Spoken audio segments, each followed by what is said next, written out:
But it was a make or break moment and the litmus test for the Paris Agreement.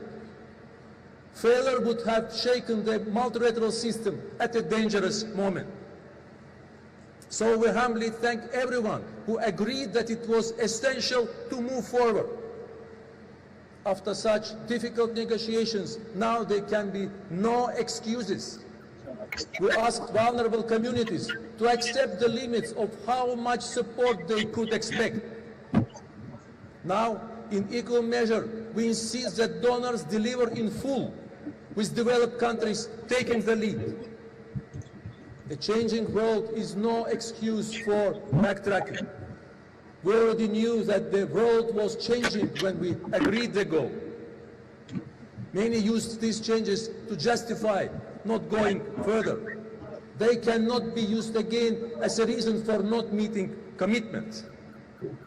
And this comes at a critical moment as countries are submitting their latest climate plans, because every plan has a price tag.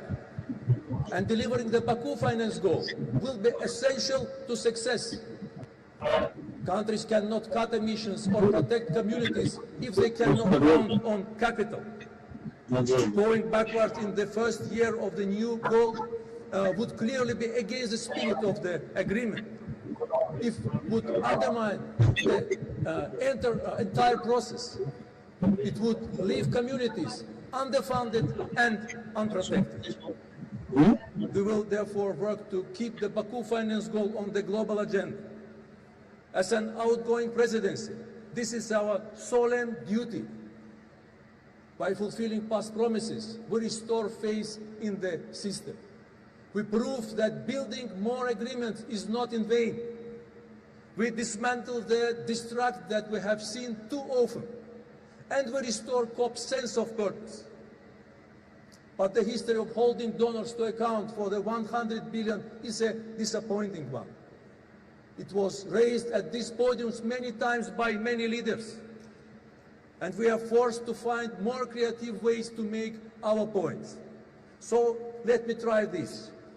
Today, we are presenting donors with this invoice, which you can find on our COP29 media channels. This covers that donors have already promised. It includes the essential milestones that will keep us on track. First, we must double adaptation finance. This was due to the end of 2025, and the deadline is almost upon us. So developed countries must use every moment remaining to close the gap.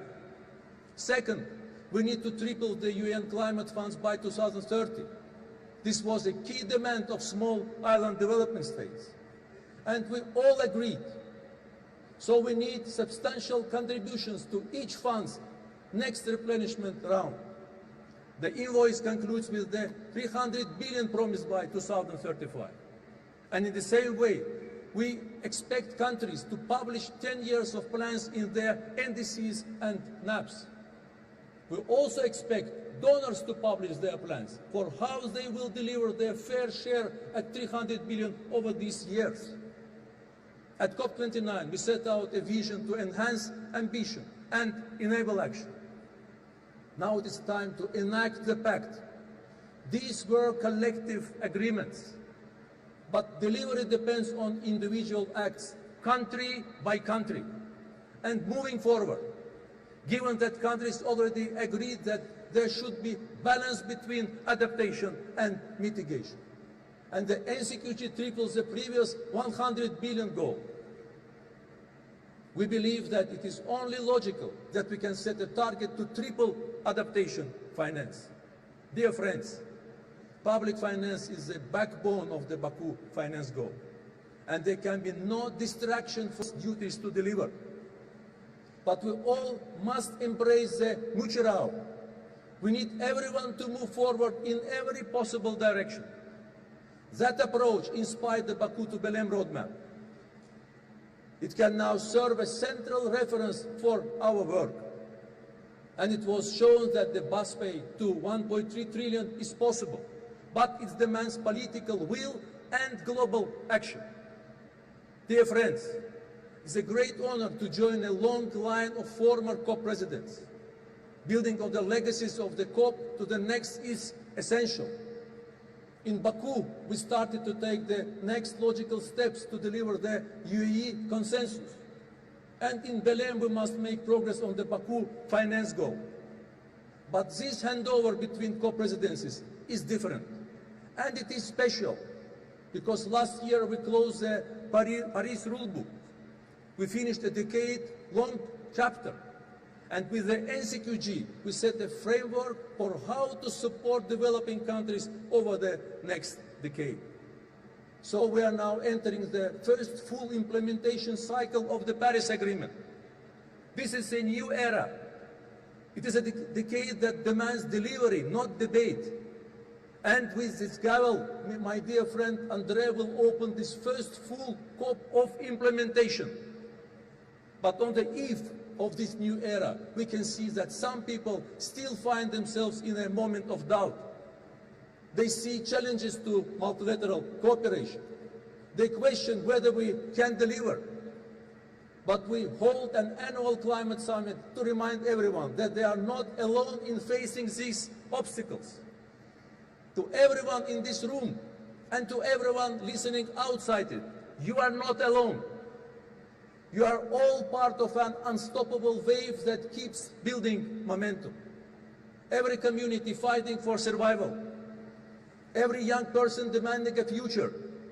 Every business is investing in solutions. And we are far greater than the challenges we face. Brothers and sisters, Azerbaijan is still with you. Our team is still here. Myself, Yalchin, Nermin, Nigar, Leila, Umaira, Rashad, Elchin, Elmattin, and all the rest of us are still standing shoulder to shoulder with you. Together, let us show the world how many of us there are. Let us back Brazil and embrace the mutual. Let us fulfill our promises and let us deliver this COP of implementation in solidarity for a green world. I thank you. Muito obrigado. Boa sorte. Good luck.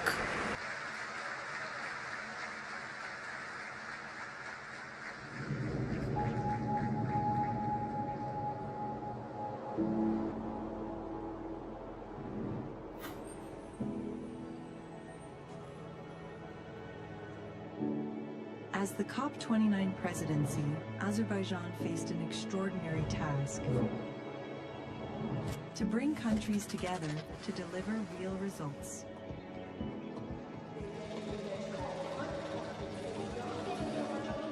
But we faced many global challenges: conflicts, elections, economic crises. And we had our own problems. The Caspian Sea is shrinking. Our glaciers are melting. Our people are under threat. But our mission was clear. Our president told us to stand with the most vulnerable, those who did least to cause this crisis, but suffer most. And to unite everyone's solidarity for a green world.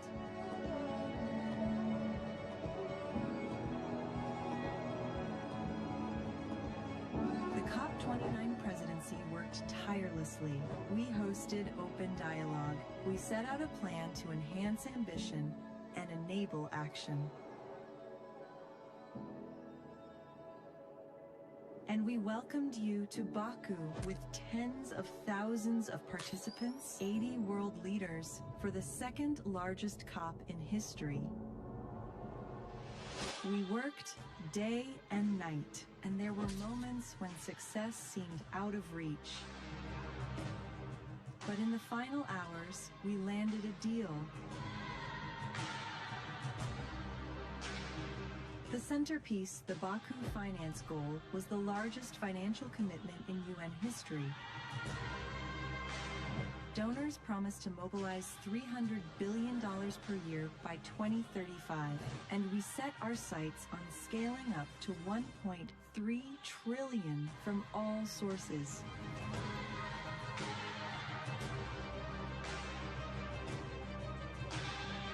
But But we also made progress on every front, with breakthroughs on loss and damage, adaptation, and transparency.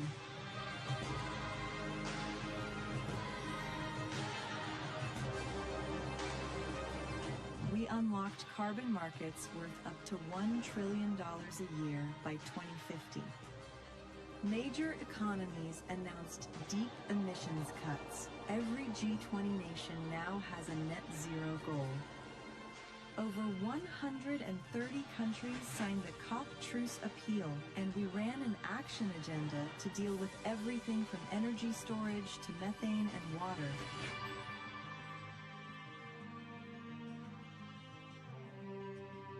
COP29, closed with the Baku Climate Unity Pact, proof that even in divided times we can unite for a shared future. Since then, we have worked with Brazil to draw the Baku to Belen roadmap and hold everyone to the promises they made at COP29.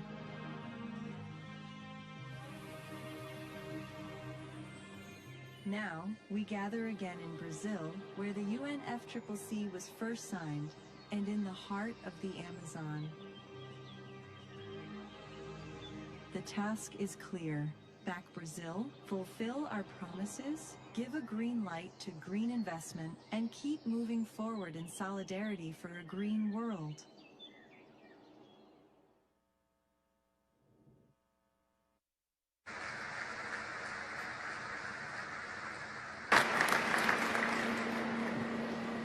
Dear delegates, I would like to invite you to turn the sub-item 2A of document CP/2025/1, Addendum 1, election of the President of the Conference of the Parties at its 30th session.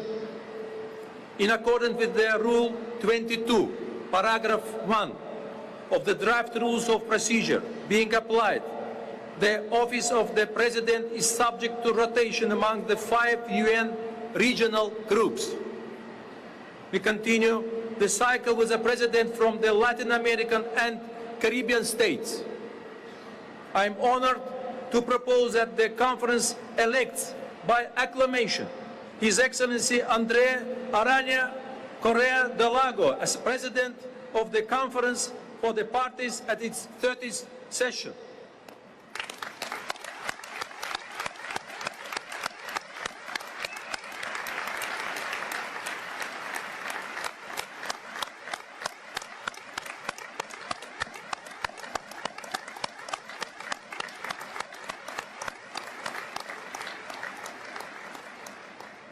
It gives me great pleasure to declare His Excellency André Aranha Correa de Lago elected President.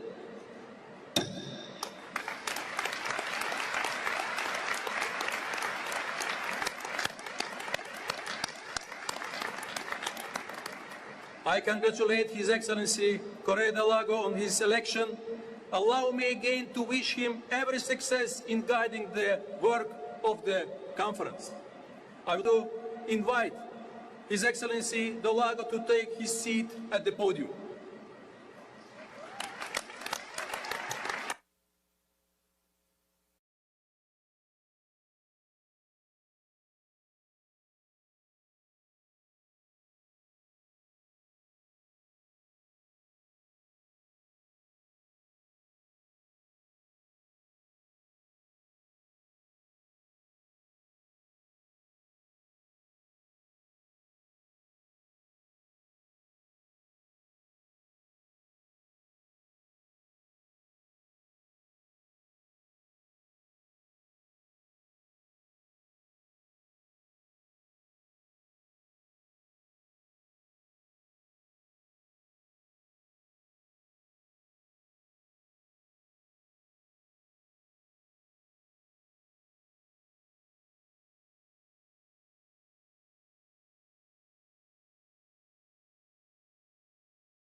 Bom dia a todos e Good muito morning, bem-vindos à everyone. maravilhosa Belém. Very welcome to the beautiful Belen. Senhor Presidente da República, Mr. President of the Republic, Senhora Lula da Silva Janja, enviado especial para mulheres da COP30, Lula da Silva, Special Envoy for Senhor Women Presidente for do Senado, COP30, em President nome of de the quem Senate, eu saúdo todos on os behalf of whom parlamentares I que welcome estão all the parliament fazendo a members grande gentileza de estar that are aqui here hoje. joining us. Eu queria saudar o ministro I da would like Justiça, to em nome commend dele, the Minister os of ministros Justice aqui on his presentes, behalf, the ministers here present, e naturalmente o meu and querido naturally Babayev, my dear que teve Babayev, tantas palavras who had gentis so com many relação kind a mim, words in relation e to meu myself, querido amigo Simon, secretário executivo and my dear da Simon, UNFCCC. Executive Secretary of Eu não posso deixar de UNFCCC. fazer alguns agradecimentos I would like neste to momento, acknowledge a few começando people pelo as of now, governador do Pará, starting with the governor Helder Barbalho. of the state of Pará, Helder É Barbalho. maravilhoso ver o seu It is orgulho de ser wonderful to governador see do your Pará, pride in being the e governor isso of é Pará. profundamente contagiante. This is extraordinarily contagious. Gostaria também de I saudar os also would like governadores to commend the presentes governors present, e também and I also saudar os commend prefeitos the aqui mayors presentes, no nome here do prefeito present de on Belém, behalf of que the está aqui mayor of conosco Belém, também. who's also here A with us. presença de governadores e The prefeitos presence of é governors and importantíssima mayors is porque extremely os important entes subnacionais because subnational têm papel entities absolutamente play a essencial central na role in implementação implementing das decisões das the COPs. decisions of the COPs. E também a presença dos And also de the todos os presence of parlamentares, all parliament junto com os members, governadores, together with junto com governors, tribunais, with courts, demonstra esse shows fato de que o the Brasil fact está that unido Brazil em is torno gathered da agenda together que a around the COP30 vai agenda tratar. of Eu COP30. acho que é muito importante And I que o believe mundo it is veja highly que important há for the no world to Brasil see that there is in essa Brazil união de such todas as a instâncias gathering and union of all por uma instances agenda que, for como nós sabemos, an será agenda that, as we all know, will be para o exceptional crescimento, para a criação for de the emprego e growth, para a melhora da generation vida of das jobs, pessoas. and improvement of people's Queria lives. também agradecer muito I would also todos like que to thank trabalharam all of those who have worked incansavelmente tirelessly para fazer a to make COP30 COP30 acontecer happen. desde o planejamento From the planning há stages já 2 anos e pouco e to todos some aqueles years, que vamos ficar aqui horas nesses locais de to reunião these days até when we will o spend último so many momento. hours in this E quero venue. registrar I would que as like to obras de acknowledge that the preparação works e toda a for the coordenação preparation and da coordination preparação da COP30 of COP30 estava nas mãos da was in Casa the Civil hands e o of ministro the Rui Chief Costa of está Staff, aqui. Minister Eu Rui agradeço a ele Costa is e a here. toda a I thank equipe him pelo and the empenho whole team for extraordinário the que eu fui testemunha. extraordinary efforts that I was Queria witness cumprimentar to. também I would also o like campeão de to alto thank nível do the Brasil, o high-level Dani champion Ospi, of Brazil, Dani a Ospi, campeã da juventude, the champion Marcela Oliveira. of youth, E Marcela Oliveira, tenho que mencionar aqui and I also want os to círculos mention da presidência da COP, the circles entre as of quais COP está presidency, aqui a ministra amongst Sônia which we have Guajajara, Minister Sônia que preside Guajajara, deles. who is a chair of one of these. Saudar os I would enviados also like especiais to commend the special brasileiros e envoys, estrangeiros Brazilian que and me foreign, acompanharam who have nesse ano followed me along e this os year, membros dos and the conselhos da members presidência of da the COP. councils of the COP Finalmente, presidency. queridos amigos Finally, e amigas, dear friends, delegados que estão aqui delegates presentes, here present, eu não posso deixar de começar falando da cannot ministra do Meio start by Ambiente do speaking Brasil, of the a Minister ministra of Marina Environment Silva, of Brazil, Minister que, Marina chefe Silva, da delegação do Brasil, the head of the Brazilian inspiração delegation, para and tantas inspiration pessoas neste to mundo, so many people e a in senhora this pode ter world. certeza, And you can uma rest imensa assured, inspiração Minister, para a a great presidência inspiration brasileira dessa to the COP. Brazilian presidency of COP.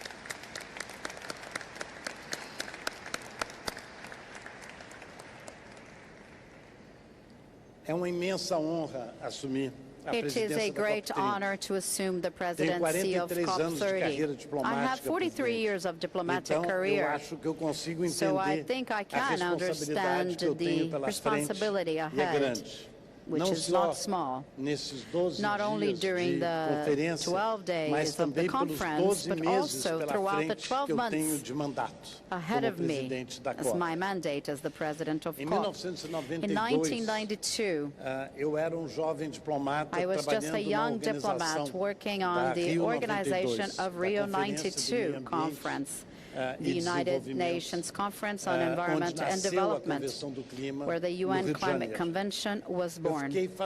I became fascinated with the topic at the time, with the possibilities that this agenda opened for the Brazilian diplomacy. I was also impressed by the talent of my fellow negotiators and their example decades later following me. And I think I am very aware heir of this tradition of serving Brazil. I cannot express how proud I feel to serve my country. I would like to pay tribute to all the colleagues who before me have taught me to make the things that I will try and do here in this COP under my presidency. We're gathered here to try and change things.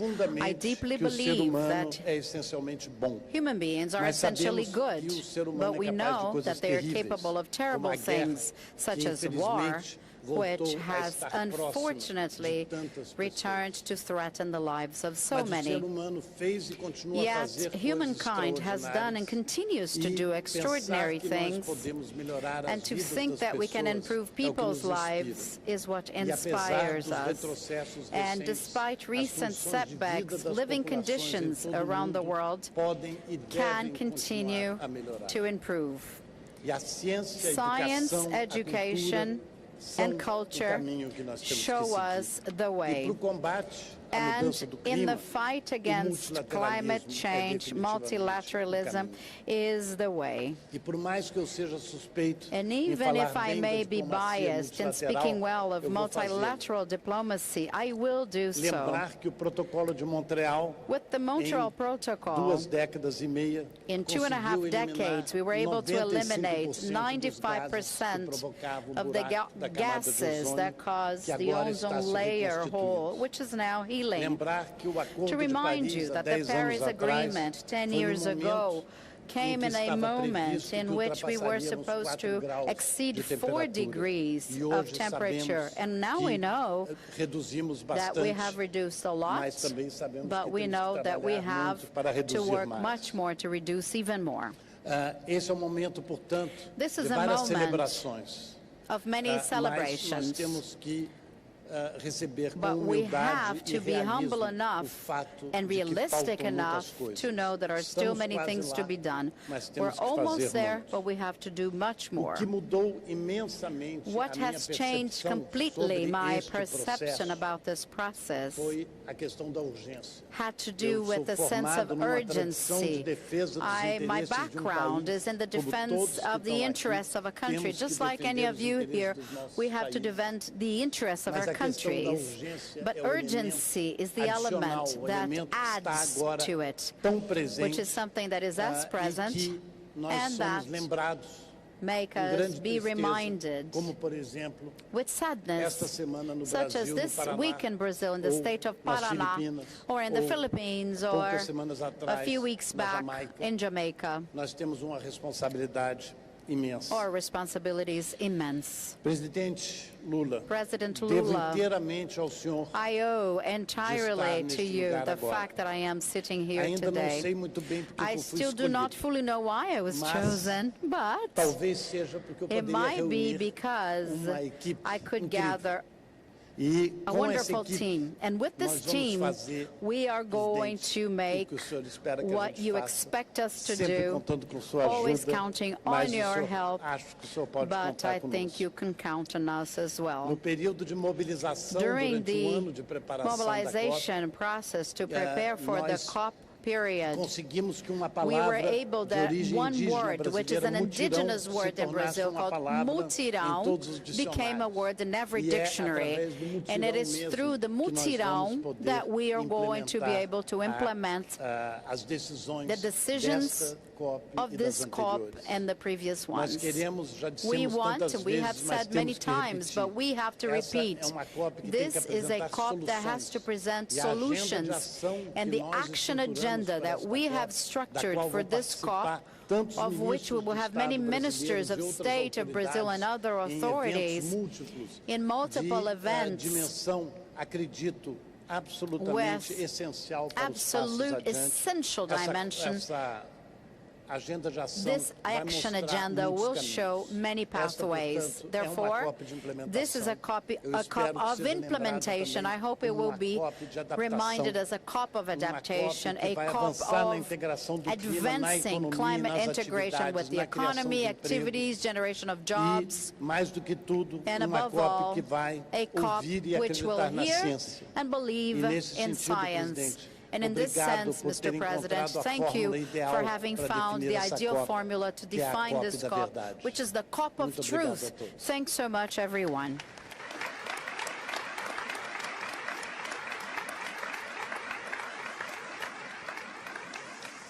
Do I go there?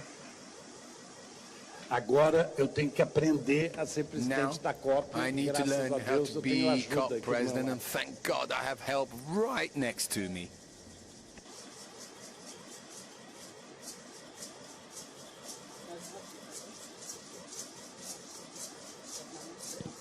Okay. Distinguished delegates, I now declare open the 7th session of the Conference of the Parties serving as the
Presidente Brasil berrar, era a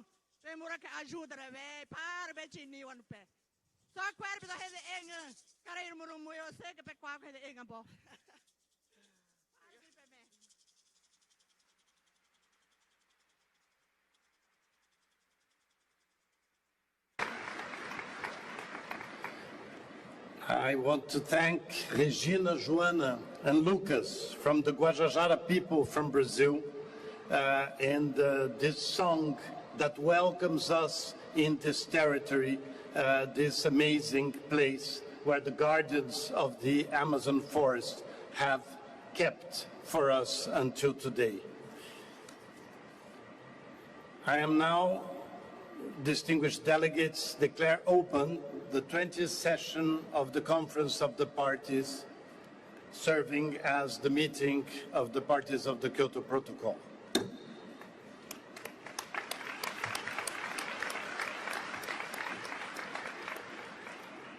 Distinguished delegates, I now declare open the 7th session of the Conference of the Parties, serving as the meeting of the parties to the Paris Agreement.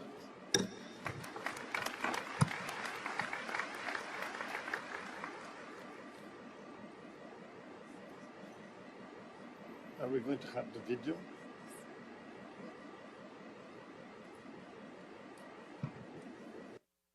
A COP da verdade. É o momento de levar a sério os alertas da ciência.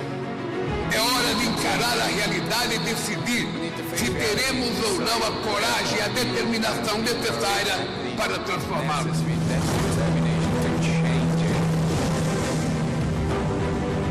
And now, the moment has arrived. Belém is ready. Brazil is ready. From Rio to Paris, we have laid the foundations of the climate regime. Now, 10 years have passed since the Paris Agreement. The world has made progress, but at the same time, the world has changed. Climate urgency requires that we exponentially accelerate climate action. It's time to unite science, solidarity, and cooperation. It's time to deliver. Multilateralism and international cooperation are our only path. Science is our compass. Upholding them is our common mission, a mission that begins and ends with people. In agency, resistance, and imagination, let them be at the center of COP30. In Belém, the Amazon will be the stage for our global mutirão. It will bring together governments, civil society, and the private sector to fight climate change. Here, we must respond to urgency. Climate finance must find real solutions, and commitments must be transformed into results. Today, the eyes of the world are upon us, on our choices, our courage, and the impact of our decisions. In Belém, where the rivers meet the sea, let us renew the alliance between humanity and nature. We can change by choice, together. Now it is up to all of us.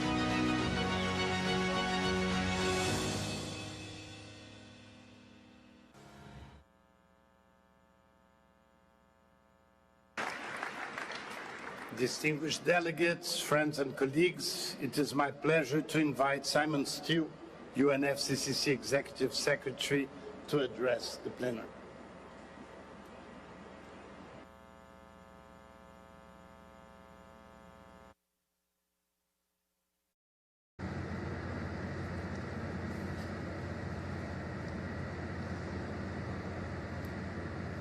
Mr. President, Excellencies, 10 years ago in Paris, we were designing the future, a future that would clearly see the curve of emissions bend downwards.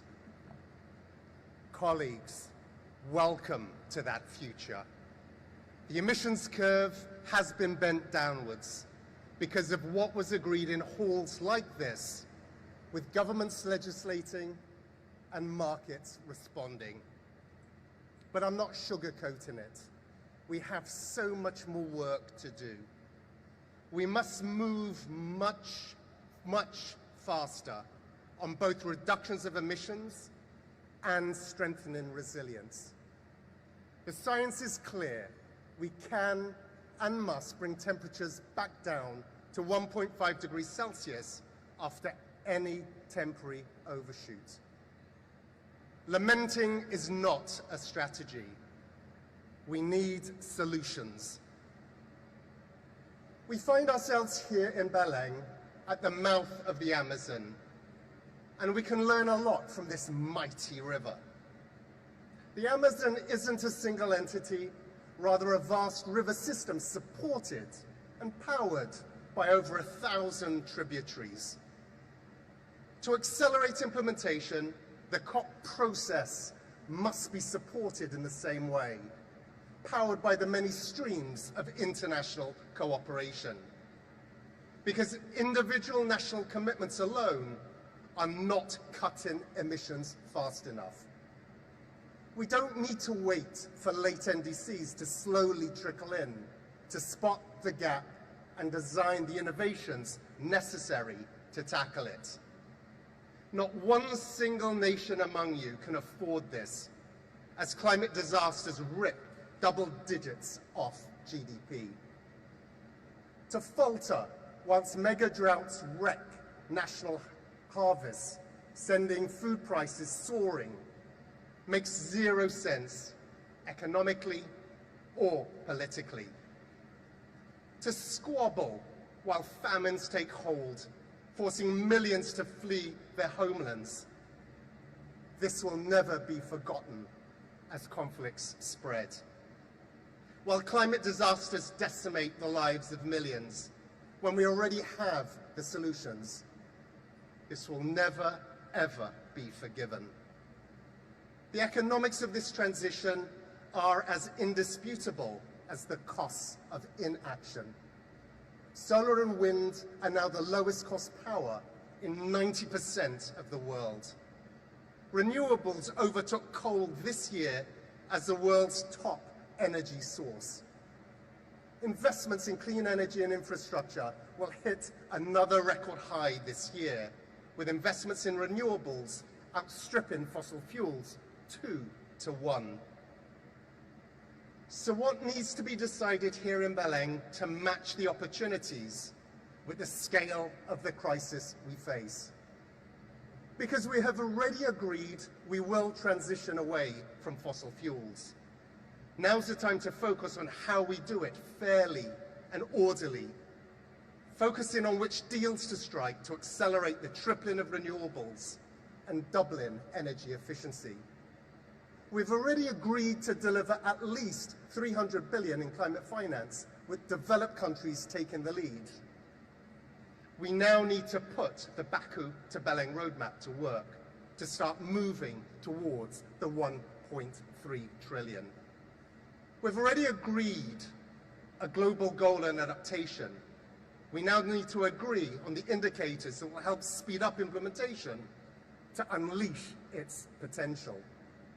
We've already agreed that transition pathways must be inclusive and just, covering whole economies and societies. Now we must agree on concrete steps to turn aspirations into actions. We've already agreed on a technology implementation program. Now let's set it in motion. Strong and clear outcomes on all of these issues are essential. This is how we signal to the world that climate cooperation is delivering results. In Belém, we've got to marry the world of negotiations to the actions needed in the real economy. The action agenda is not a nice to have. It is mission critical. More than that, it is entirely in every nation's enlightened self-interest to do so. Every gigawatt of clean power cuts pollution and creates more jobs. Every action to build resilience helps save lives, strengthen communities, and protect the global supply chains that every economy depends on. This is the growth story of the 21st century, the economic transformation of our age. Those opting out or taking baby steps face stagnation and higher prices, while other economies surge ahead. To paraphrase President Roosevelt over a century ago, it's not the critic who counts, or the one who points out where the doer of deeds could have done better. The credit belongs to those who are actually in the arena with their faces marred by dust and sweat and blood, who strive valiantly. But friends, let me be clear, in this arena of COP30, your job here is not to fight one another. Your job here is to fight this climate crisis together. Paris is working to deliver real progress. Let's not forget that. But friends, we must strive valiantly for more. I thank you.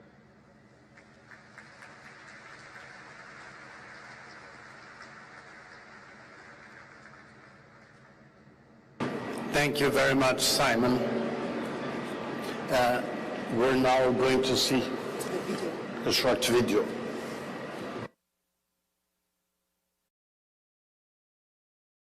A Amazônia não é Eldorado.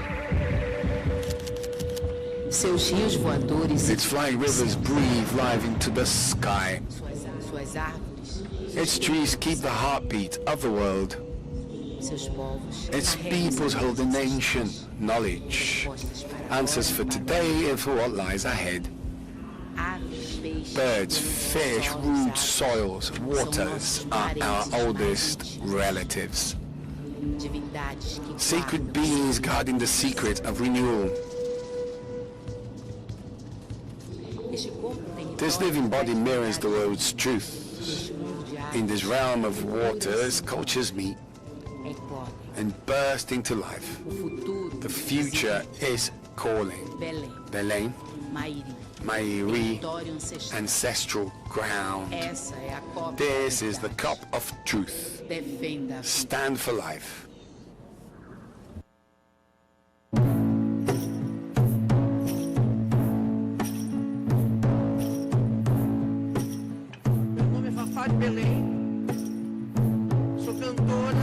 My name is Fafa de Belém. I am a singer, an activist, but before anything else, a woman from the Amazon. Thank you all who have come to see us. Thank you, President Luiz Inácio Lula da Silva, for having brought the world to look at the people who live under the canopies of these trees. And Ambassador André Correa, to Lago and other authorities, thank you very much. I'm very happy to be here. Sim, eu tenho a cara do saci, o sabor do tucumã, tenho as asas do curió e namoro com Yantã.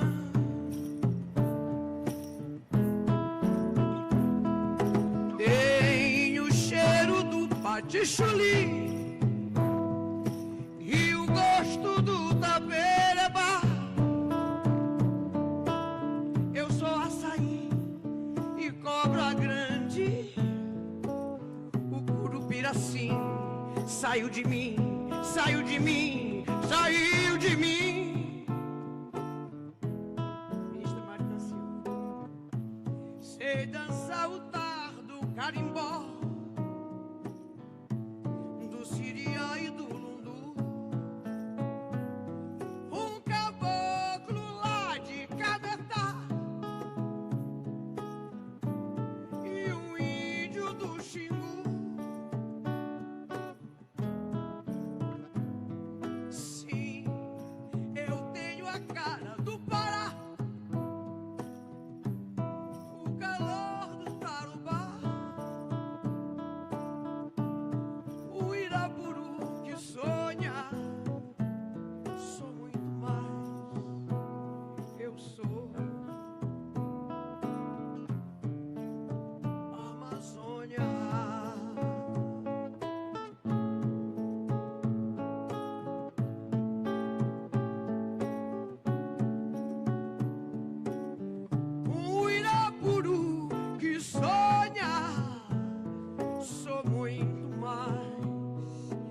sou.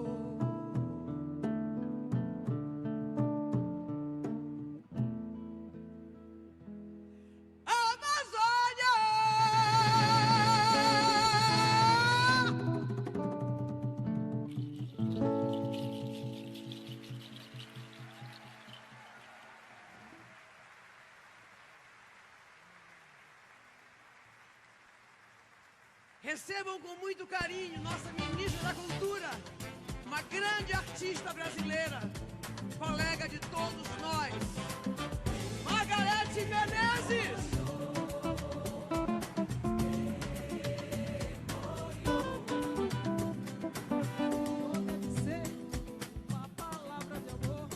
Uma palavra de amor, um paladar. Emoriô deve ser alguma coisa de lá. O sol, a lua, o céu, pra Oxalá. Emoripó, Emoriô. Margarete Menezes. Emoripó,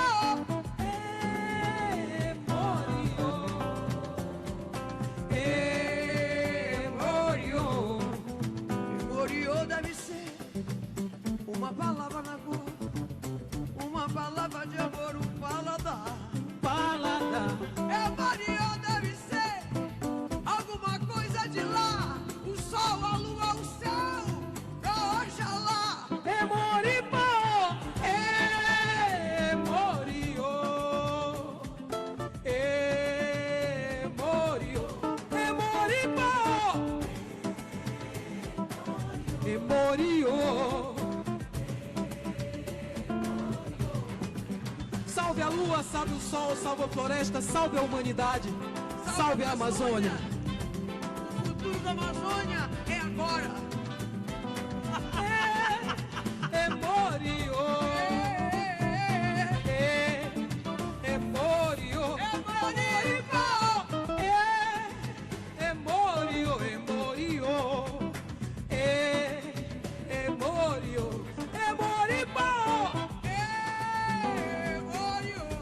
Emoriô. Emoripó.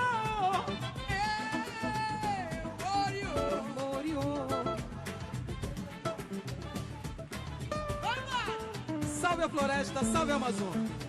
Salve a Amazônia, salve o Brasil.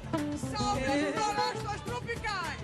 Salve a COP, salve a Amazônia. Salve e salve, salve.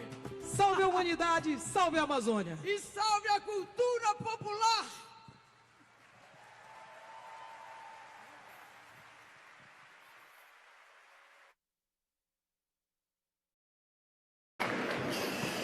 Well, I extend my thanks to the singer Fafá de Belém, who is an icon of Brazilian music and somehow the cultural ambassador of Pará.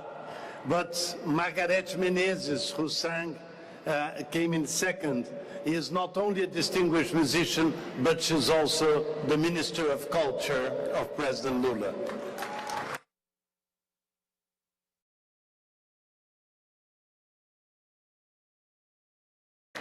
Distinguished delegates, friends and colleagues, it is my pleasure to invite Luiz Inácio Lula da Silva, President of Brazil, to address this plenary.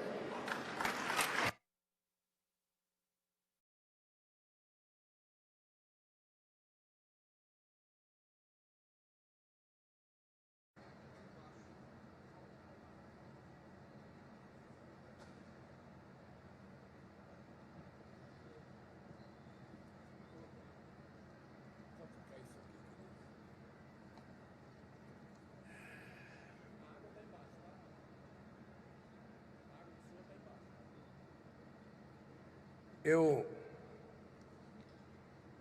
queria dizer para vocês, depois de cumprimentar minha querida companheira Janja, depois de cumprimentar o companheiro André Corrêa do Lago, depois de cumprimentar o Simon Steele secretário Simon executivo da Steele, Convenção de Executive Quatro Nações Secretary Unidas, of the Frame depois de Convention of the comentar UN, todos os and representantes da all ONU aqui greeting all the presentes, UN representatives os here nossos in this governadores, meeting, our os nossos governors, senadores, our os senators, ministros do meu governo e minhas ministras. cabinet ministers of my Eu queria government. dizer para I vocês would like to que say to all of you that é muito difícil it's very difficult falar sem que antes to a gente talk possa homenagear before we can pay a homage to the state of Pará and the vocês people of the state que of Pará, vieram those that came here de outros países from para other participar countries dessa convenção. participating in this Vocês, por conference. favor, Please preste muita atenção, pay a lot of que attention vocês because vão participar de um you're going evento to participate in an num event estado que tem in the povo state that has maravilhoso. a wonderful people. Vocês vão ver homens e You're going to mulheres see men and women muito alegres, that are very muito joyful, educados, highly educated and polite, that will take care of you in this city jamais foram cuidados. as you were never taken care Eu of quero before. agradecer I would like to a minha thank equipe da to Casa my Civil, team from the Chief representada of pelo Staff, repórter, o governador Helder represented Barbalho, also by pela Governor realização Helder Barbalho, dessa for proeza de making fazer a this COP no achievement coração to da help Amazônia, the no COP estado do meeting, the Pará heart of the e na rainforest in cidade the state of Pará and in the city of Belém. Tirem proveito dessa cidade. Please try to benefit from this city, of its Tirem joy, proveito da beleza. of the beauty, E tirem proveito and also da to alegria, benefit do from the charme, joyful do carinho e do charm, amor de homens e warmth mulheres of que men vão and receber women vocês. that will receive you here, that will host you here. Tirem And proveito da above all, culinária do Pará. take benefit of the cuisine of Pará. Here, you're going to eat que vocês the food comeram em nenhum that you lugar do never ate anywhere Talvez else o in the melhor world. peixe. Maybe the best fish. Não se esqueçam de And do comer a not forget maniçoba. to eat O maniçoba. tradutor pode traduzir The interpreter direito could aí, porque interpret it maniçoba. correctly because it's E nós maniçoba, estamos as you numa pronounce disputa it. entre o Pará e o Rio de Janeiro, Bahia, And para there's ver a qual é dispute maniçoba between melhor. Bahia and the state of Pará, which maniçoba is the best one. And I also would like to say to all of you Fazer a COP aqui, that um to desafio tão organize COP grande here, quanto a gente acabar com a poluição do planeta. it's so difficult to end with the pollution in the planet. It will much be easier to have the COP in a finished city, a city that will have no problem. E nós resolvemos But we decided to accept o desafio de the fazer a challenge COP no estado da to Amazônia. organize the COP in the state of the Amazon region Se tem disposição to prove that when you have political will, or when you have e quando tem the will, compromisso com a verdade, and you have commitment with the truth, prova then we que can o prove homem that não man tem nada que has- seja impossível para ele. there's nothing possible for man or for women. What is impossible is not to have the courage, the bold to face problems. So congratulations to all the delegates here, men and women, government representatives, and to the people of Pará. Congratulations for all of us. This is a lesson of civility. Lição This is a lesson de of grandeza humana, great human greatness, que se os homens que fazem and guerra that the men that go to war, estivessem aqui nesta if they COP, were here, present here at this COP, they would que é muito perceive mais that barato it's much more colocar cheaper trilhão e to put 1 300 trillion, bilhões de 300 billion para a dollars gente acabar com o for problema us to climático end with the do que climate colocar crisis than 2 to put trilhões $2 e trillion and 700 bilhões de $700 billion para fazer guerra to como buy fizemos weapons and ano go to passado. war.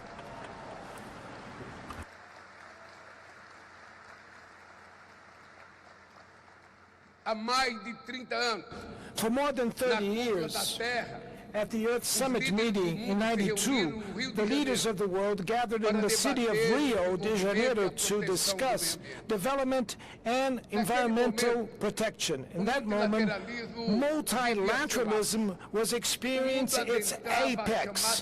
The world was going to the so-called conference decades. There will emerge many great compasses that guided humanity during these 3 decades. Between them came up the concept of sustainable development and the principle of common but shared responsibilities. Common but differentiated responsibilities. That is a legacy of the Rio 92. Today, the Climate Convention is back to its home country. It makes the way back to reclaim the enthusiasm that have driven its birth. In the next 2 weeks, Belém will become the capital of the world. Negotiators, governors, mayors, members of the parliament, scientists, civil society organizations will be part of this great and collective endeavor in favor of the planet. To bring COP to the heart of the Amazon was a very difficult task, but a necessary one. The Amazon is not an abstract entity. Those that only see forests from above have no knowledge of what goes beneath the trees and its shadow. The biome that is most diverse in the earth, that is the home of almost 50 million people, including 400 indigenous people that are dispersed in 9 countries, developing countries that still face immense economic and social challenges. Challenges that Brazil fights to overcome with the same determination that it managed to bypass the logistics adversities that are inherent to organize a conference such as this size. When you leave the city of Belém, the people of the city will continue with the investments in infrastructures that were made here to receive you all. And the world could then say that it now knows the reality of the Amazon tropical forests.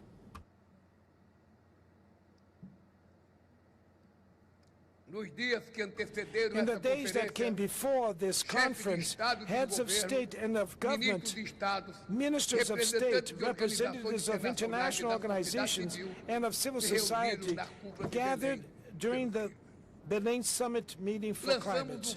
We launched a tropical forest forever fund.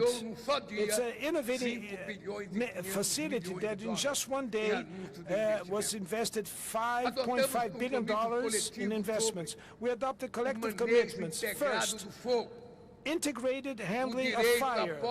Second, the right to land ownership of the indigenous people and traditional peoples, to quadruple the production of sustainable fuel, the creation of a coalition on carbon markets, and the alignment of climate action to fight hunger and absolute poverty. And more, the fight against environmental racism. The Belém Summit was the arrival point of a long road that Brazil invited the international community to follow this long and winding road during the presidencies of the G20 and the BRICS. The synthesis of the elements that we gathered during this trajectory is contained in the so-called call to action that we launched during the summit meeting, and that was a contribution to the debates for this COP and beyond the COP. Climate change is not a threat of the future. It is already a tragedy of the present time. The Melissa hurricane that hit hard the Caribbean region and the tornado that reached the state of Paraná in the south of Brazil have left fatal victims and a trail of destruction. Droughts, fires in Africa and Europe, the floods in South America and in Southeast Asia, the increase of the global temperature is spreading pain and devastation, especially amongst the most vulnerable populations. COP30 will be the COP of truth. In the era of fake news and misinformation, the obscurantists reject not only the evidence by science, but also the multilateralism progress. They control algorithms, sow hatred, and spread fear. They attack institutions, they attack science and universities. Now it's the moment to impose a new defeat to the denialists.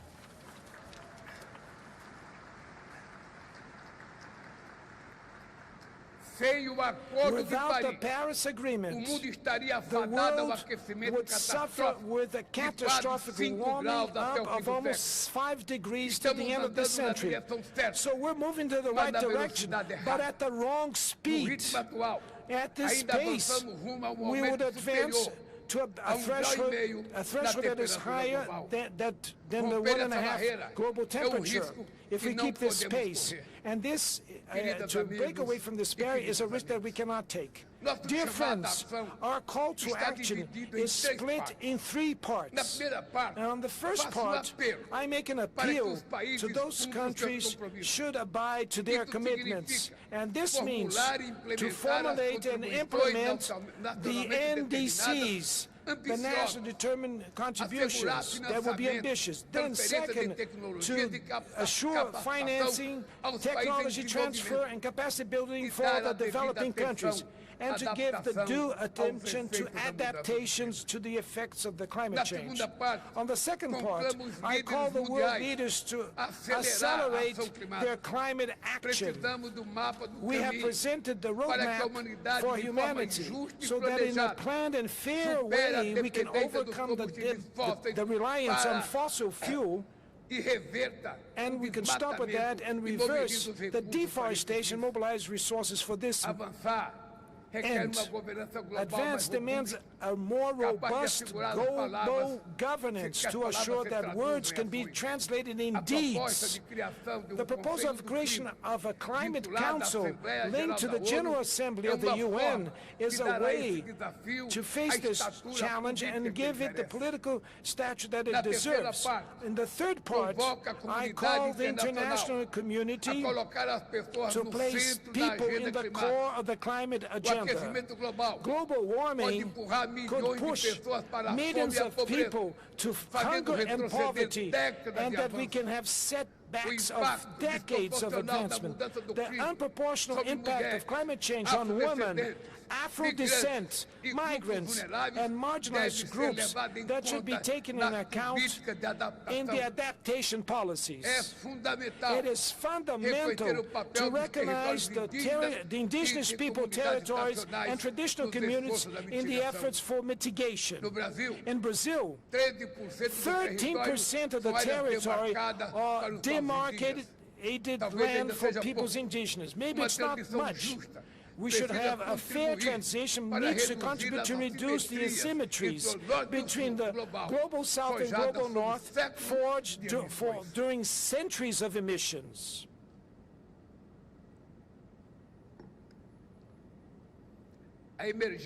Climate emergency is a crisis of inequality. It exposes and exacerbates what is unacceptable.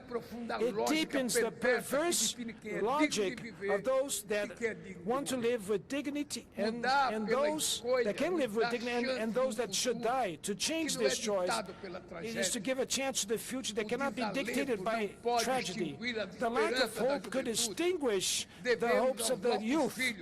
We owe to our sons and daughters and grandsons the opportunity to live in an earth that is possible to keep a dream. The Yanomami shaman Davi Kopenawa said that the front of the city is obscured and smoked, obstructed by the noise of the cars and of the machineries. So I hope that serenity of the forests will inspire all of us to clarify our necessary thought to see what needs to be done. A good COP30 for all. Thank you very much.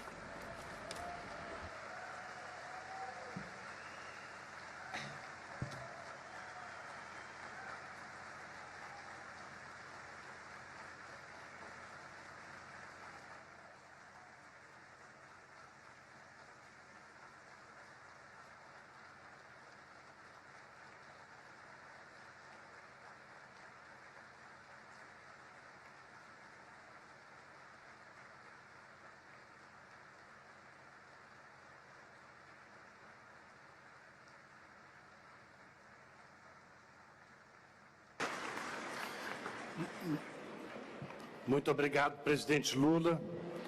Thank you, President Lula. Distinguished delegate, this meeting of the COP is hereby suspended. The CMP is hereby suspended, and the CMA is hereby suspended, all for a few minutes.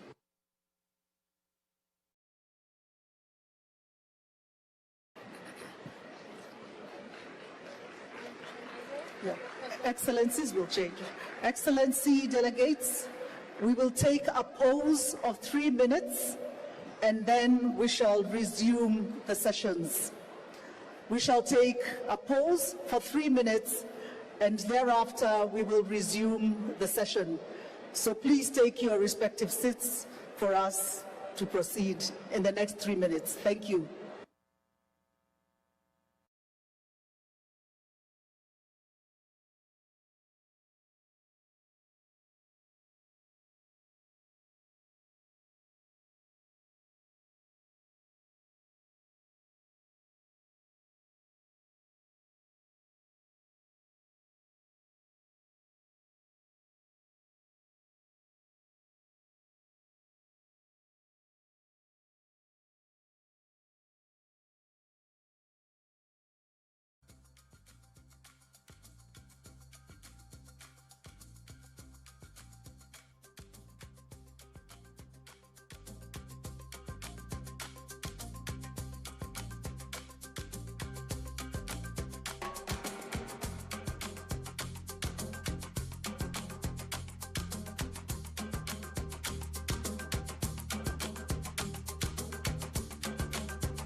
Muito obrigado. Thank you very much.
So, delegates, we now resume the first plenary meeting of COP30.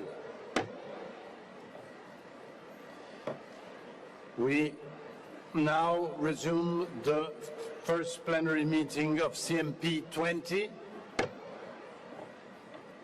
and the first plenary meeting of CMA7.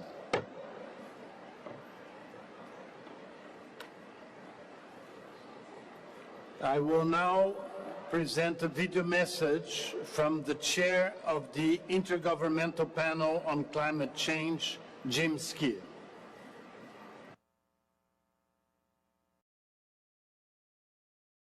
Your Excellencies, distinguished delegates, colleagues and friends, ladies and gentlemen, thank you for the invitation to the Intergovernmental Panel on Climate Change, the IPCC, to address the opening of COP30. As the chair of the UN body mandated to assess the scientific knowledge related to climate change, we're grateful for the opportunity to deliver this video message. Allow me to start by congratulating the government of Brazil and the city of Belém on hosting this year's COP, the first in Brazil since the 1992 Earth Summit. The Rio Convention stand as a testament to a global commitment to tackling environmental and development issues. And since then, the challenges posed by climate change to both human and natural systems have become both more acute and more evident. The World Meteorological Organization has shown that 2024 was the warmest year on record, reaching 1.55 degrees Celsius above the pre-industrial levels, with the long-run trend standing at between 1.34 and 1.42 degrees Celsius. UNEP's 2025 emissions gap report released last week shows that even if countries fully implement their nationally determined contributions, global temperatures could still rise by 2.3 to 2.5 degrees Celsius this century. And based on the evidence in the most recent IPCC reports, it is now almost inevitable that 1.5 degrees Celsius of global warming will be exceeded in the near term. And this is unambiguously due to insufficient climate action over the last few years and the consequent continued increase in greenhouse gas emissions. But returning global warming to 1.5 degrees Celsius by the end of this century may still be possible. It would involve immediate, deep and sustained reductions in carbon dioxide emissions, as well as the removal of some substantial amounts of carbon dioxide from the atmosphere, though there are important knowledge gaps around the feasibility of doing the latter. In that regard, I'm pleased to inform you that 2 weeks ago, the IPCC member governments agreed on the scientific content of the 2027 methodology report on carbon dioxide removal technologies, carbon capture and utilisation and storage at the panel's 63rd plenary session in Lima, Peru. So with the panel's latest decision, the scientific content of all planned reports for the IPCC's 7th assessment cycle has been agreed. And this clears the way for their production and publication starting from 2027.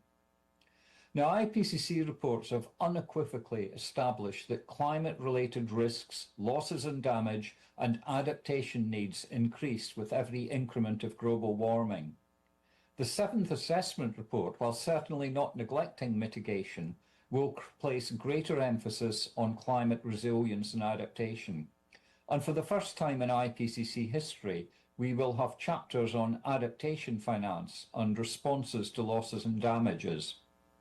As the IPCC's 6th Assessment Report shows, we have agency over our collective future through both adaptation and mitigation actions. We have the know-how, the resources and the tools to address the climate change challenge.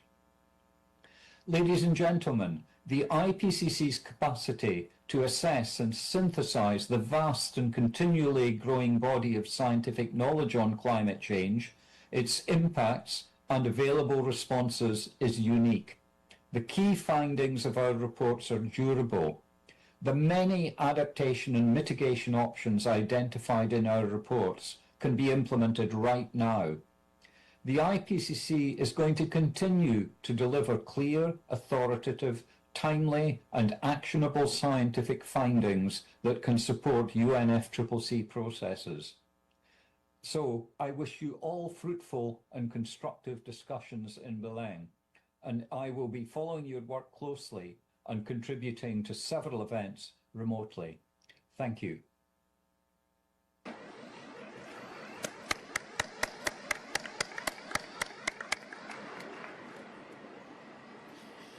Distinguished delegates, I invite the COP to turn to sub-item 2B of the Supplementary Provisional Agenda, adoption of the rules of procedure contained in document CP 2025-1 Add 1. The draft rules are contained in document CP 196/2.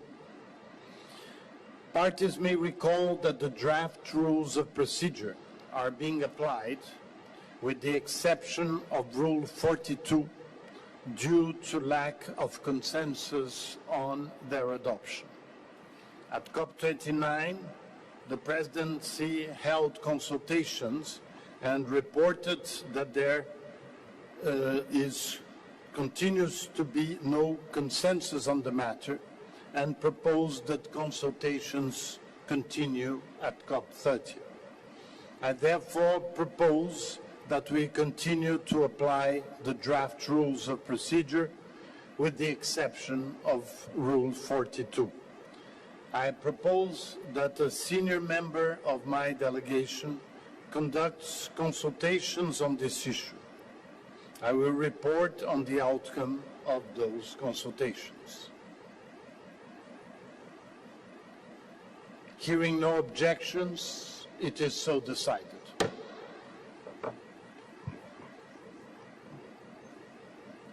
I now invite the COP to turn to sub-item 2C of the Supplementary Provisional Agenda, adoption of the agenda. I would like to express my deep appreciation to parties for their flexibility, support and commitment to reaching agreement on the adoption of the agendas this morning and to ensure that we launch our work smoothly today to deliver a successful and ambitious outcome at the conference. In September, I launched presidency consultations with parties to ensure transparency, inclusivity, and predictability in the preparations of COP30. As I have repeatedly highlighted, there will be no surprises during this conference. We will always be absolutely transparent. We continue to count on you to do the same. During these consultations, parties shared a common view that COP30 should send a strong signal in support of multilateralism, in particular in celebration of the 10 years anniversary of the Paris Agreement and of the progress already achieved while acknowledging gaps.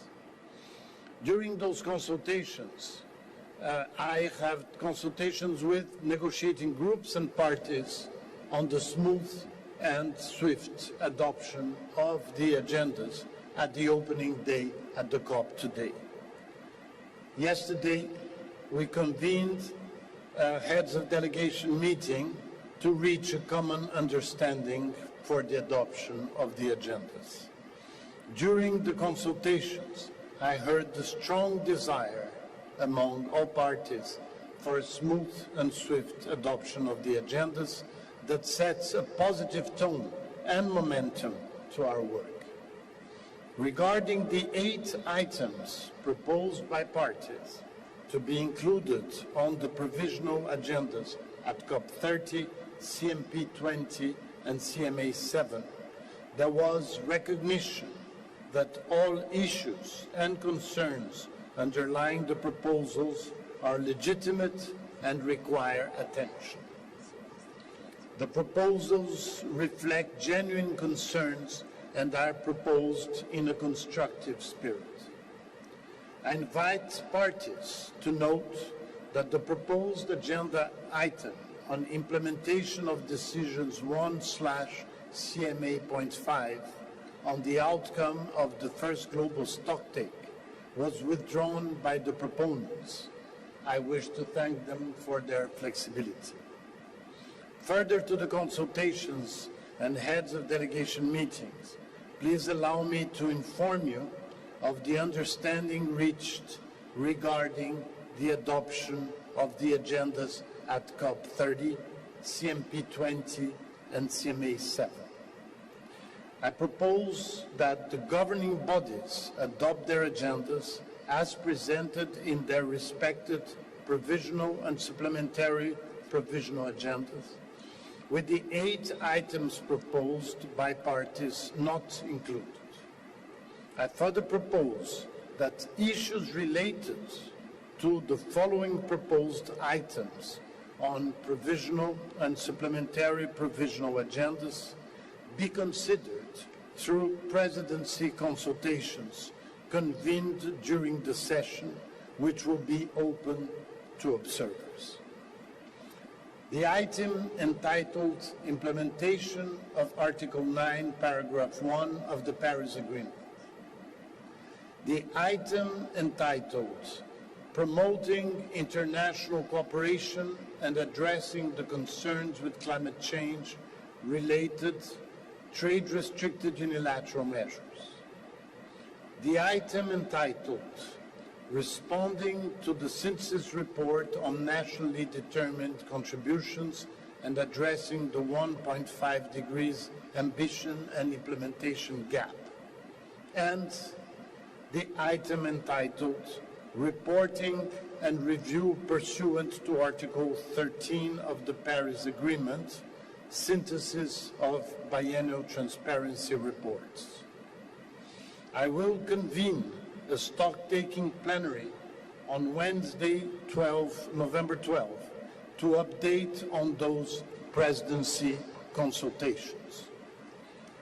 I also propose to convene presidency consultations on the item on special needs and special circumstances of Africa during the sessions, with the outcome of those consultations reflected in the report of the session.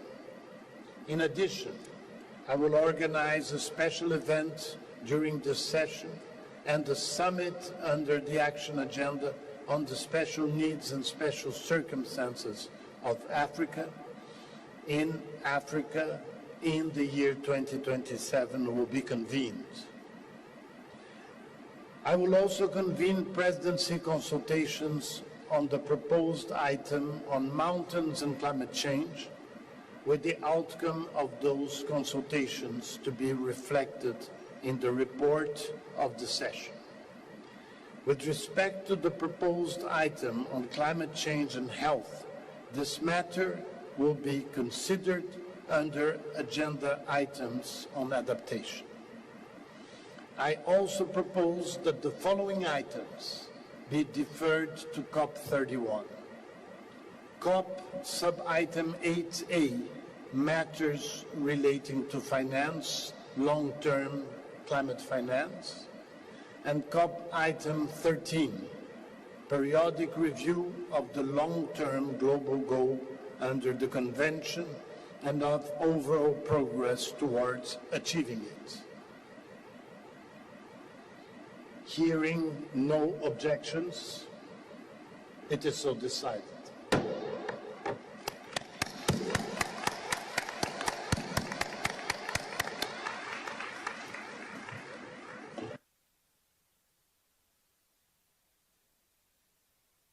Further, I propose that the following items be held in abeyance. COP item 15, consideration of proposals from parties and amendments to the Convention under Article 15. Sub-item A, proposal from the Russian Federation to amend Article 4, paragraph 2F of the Convention, and sub-item B, proposal from Papua New Guinea and Mexico to amend Articles 7 and 18 of the Convention. And COP item 16, second review of the adequacy of Article 4, paragraph 2A to B of the Convention. Dear delegates, with this understanding I just outlined, I invite parties to turn to document CP/2025/1/add1. I propose to adopt the supplementary provisional agenda contained in document CP 2025/add1. As orally amended to reflect this understanding, with item 18, item 19, item 20, and item 21 not included, and all subsequent agenda items to be renumbered accordingly. With the item 8A and item 13 deferred to COP31, and with item 15A and B and item 16 held in abeyance.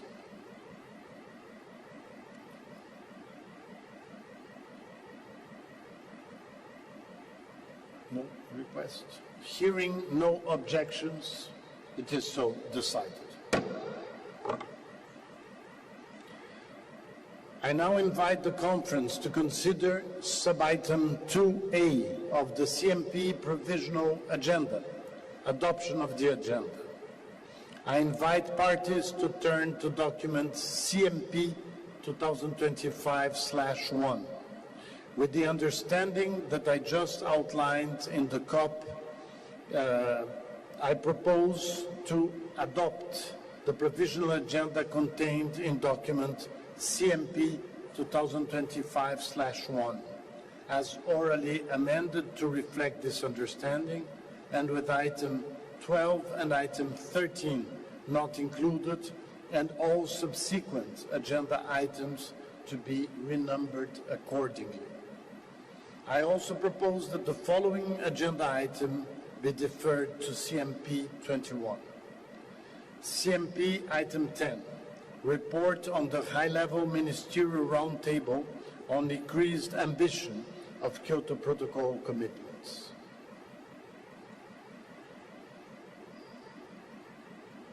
Hearing no objections, it is so decided. I now invite the CMA to proceed with our work under agenda item 2, organizational matters.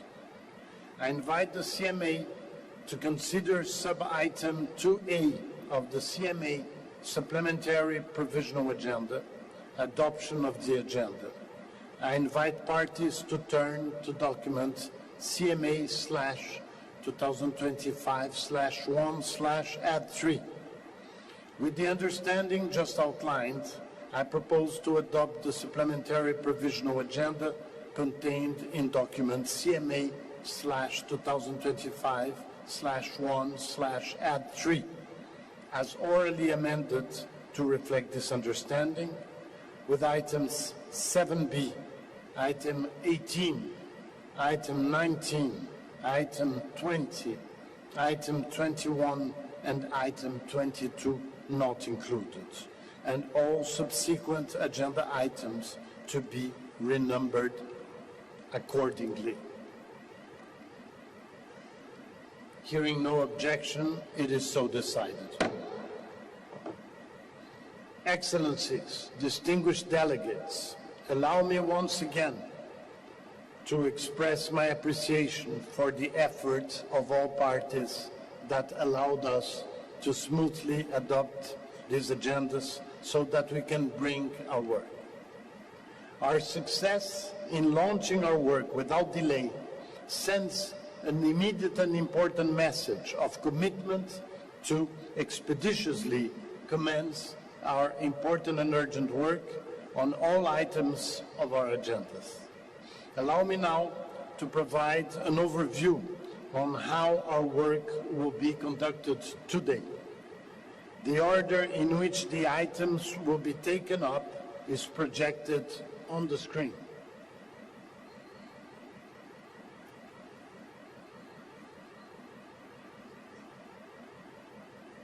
Yeah? No.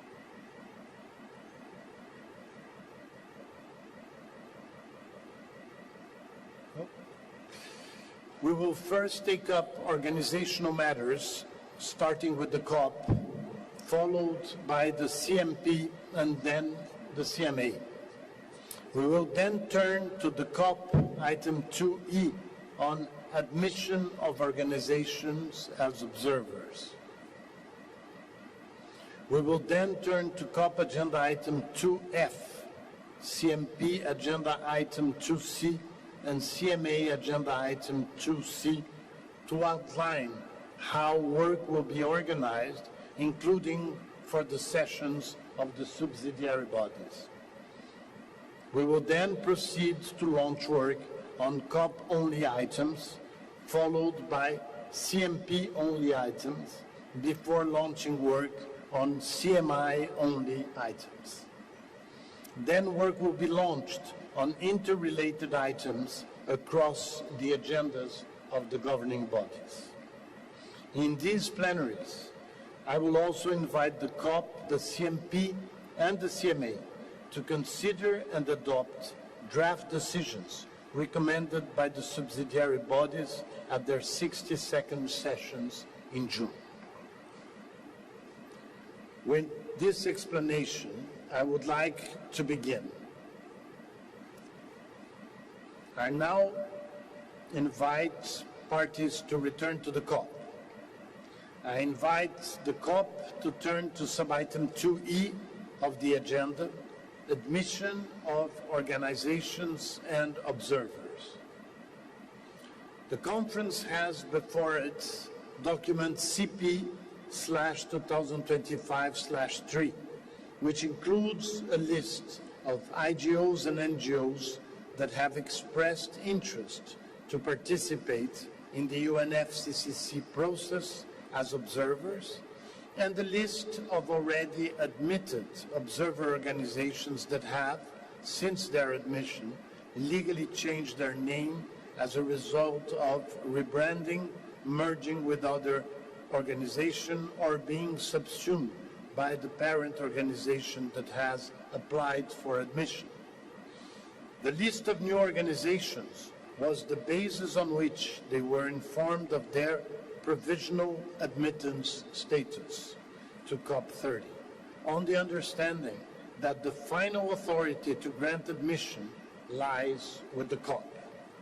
In accordance with the recommendations of the Bureau on this matter, I invite the COP to accord observer status to the IGOs and NGOs listed in Annexes 1 and 2, and to take note of the name changes of the admitted observers in Annex 3 of document CP 2025/3. Hearing no objections, it is so decided.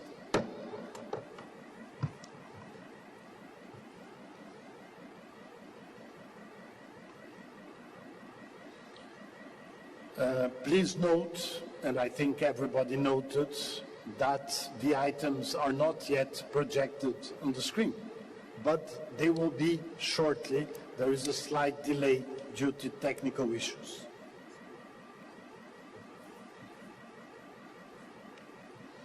I now invite the COP to turn to sub-item 2F of the agenda, organization of work, including for the sessions of the subsidiary bodies. Today, the governing and subsidiary bodies will convene their opening plenaries and launch work under all agenda items. Due to unexpected travel delays experienced by some of the interpretation team, we will not have enough sufficient interpretation time to reconvene today in the joint plenary to hear statements from groups, parties, UN and intergovernmental organizations, and NGO constituencies. The joint plenary for statements will therefore be convened tomorrow. Dear colleagues, let me outline how we will organize work under the COP. On the following items, which are also on the agendas of the relevant subsidiary bodies, the COP will take appropriate action on the basis of, inter alia, recommendations from the subsidiary bodies. Please note that the full titles of the agenda items I will now list should be projected on the screen. They are. Great. Agenda items 4, 5, 6. Agenda item 7, as it relates to the joint annual report of the WIM Executive Committee and Santiago Network and review of the WIM. Agenda sub-item 8B, as it relates to the second review of the functions of the Standing Committee on Finance. Agenda items 9, 10, 11, 12. Agenda item 14, including annual report of the gender composition and the compilation and the biennial synthesis report on progress in integrating a gender perspective into constituted body process, and agenda sub-item 17A. Hearing no objections, it is so decided. I now invite parties to turn to CMP sub-item 2C, organization of work, including for the sessions of the subsidiary bodies.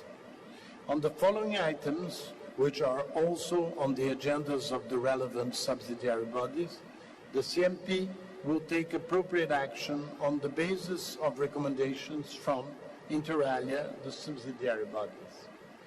Please note the order of the agenda items I will now list are projected on the screen. Agenda item 6, as it relates to the memberships of the AFB arrangements for the Adaptation Fund to exclusively serve the Paris Agreement and the initiation of the 5th review of the Adaptation Fund. Agenda items 7, 8, and 11. Hearing no objections, it is so decided. I now invite parties to turn to the CMA sub-item 2C, organization of work, including for the sessions of the subsidiary bodies. On the following items, which are also on the agendas of the relevant subsidiary bodies, the CMA will take appropriate action on the basis of, inter alia, recommendations from the subsidiary bodies. Please note that the order of the agenda items I will now list are projected on the screen. Agenda items 4A, 5, 6, 7.8, agenda item 9 as it relates to the joint annual report of the WIM Executive Committee and Santiago Network and review of the WIM. Agenda subitem 10A as it relates to the second review of the functions of the SCF. Agenda subitem 10H,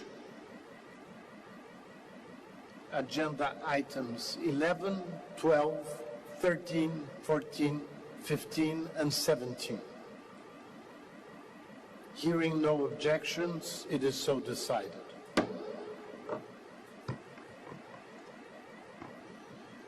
On Saturday, November 15, the Substa and the SBI will conclude their work.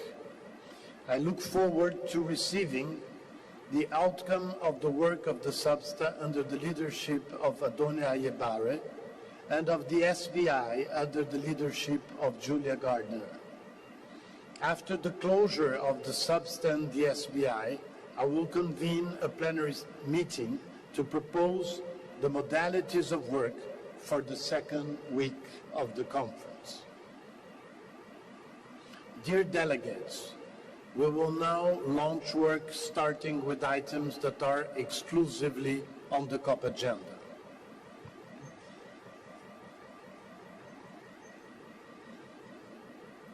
I invite the COP to turn to sub-item 2G, dates and venues of future sessions. In accordance with the principle of rotation among regional groups, the president of COP31 would come from the Western Europe and other states, and for COP32 from African states. I strongly urge Western Europe and other states and the African states to accelerate and finalize their consultations on this matter to ensure timely decision. I propose that a senior member of my delegation conduct consultations on my behalf with a view to proposing a draft decision on this matter for adoption by the COP. Hearing no objections, it is so decided. I now invite the COP to turn to agenda item 8G, seventh review of the financial mechanism. I propose to establish a contact group co-chaired by Ricardo Marshall from Barbados and Jory Keesper from the Netherlands for consideration of matters under this item. Hearing no objections, it is so decided. I now invite the COP to turn to agenda item 17, sub-item B, decision-making in the UNFCCC process. I propose that a senior member of my delegation conducts consultations on sub-items 17B. I will report on the consultations at the closing plenary.